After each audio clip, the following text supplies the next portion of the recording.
మనందరికీ మార్గదర్శకం దేవుడైతే మన బిడ్డలకి మనం మార్గదర్శకంగా ఉండాలి. ఎందుకంటే పిల్లలు ఎదిగేటప్పుడు మన దగ్గర ఎదుగుతారు, పక్కింట్లో ఎదగరాలు, మన ఇంట్లో ఎదుగుతారు, మన దగ్గర ఎదుగుతారు, మన కళ్ళ ముందు ఎదుగుతారు. మనం చేసే ప్రతి పని చూస్తారో వాళ్ళ బుర్రలోకి వెళ్ళిపోతాయి. నువ్వు చీటికి మాటికి అని భయపెట్టేసి చీటికి మాటికి ఆడి మీద అరిసేస్తే ఆడు కూడా అరవడమే నేర్చుకుంటాడు.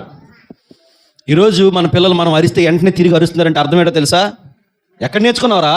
స్కూల్లో నేర్పారు అరవడం, స్కూల్లో నేర్పారు కరవడం. ప్రతి చిన్నదానికి నువ్వు అరుస్తావు, ప్రతి చిన్నదానికి వాళ్ళు అరుస్తారు. మన వాయిస్ పెద్దదైతే వాళ్ళ వాయిస్ పెద్ద అవుతుంది. ఎప్పుడైనా గమనించండి. ఎప్పుడైనా మీరు గట్టిగా గద్దిస్తే ఆడు కూడా తిరిగి చిన్న వాయిస్ కాకూడదు పెద్ద వాయిసే వస్తుంది. ఎందుకు వస్తుందో తెలుసా? వాయిస్ మన దగ్గర నుంచి నేర్చుకున్నదే. అయితే మనం ఏం చేయాలా? ఎలా పెట్టుకుంటాం? మంచి మార్గంలో పెట్టుకోవాలి. ఎలా పెట్టుకుంటాం? వాక్యాన్ని బోధించాలా. బోధించాలంటే అంతకంటే ముందుగా ఏం చేయాలా? చెప్పాలా, మనం పాటించాలా. రేపు పొద్దున్న చెప్తే అమ్మా నువ్వే చేయట్లేదు నాకు చెప్తావేటే, బయలుదేరు అంటాడు. చెప్తాం ఒరే ఎక్కువ టీవీ చూడకూడదురా, ఫోన్ చూడకూడదురా.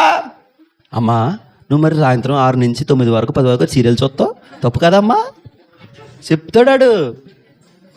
చెబుతాడమ్మా.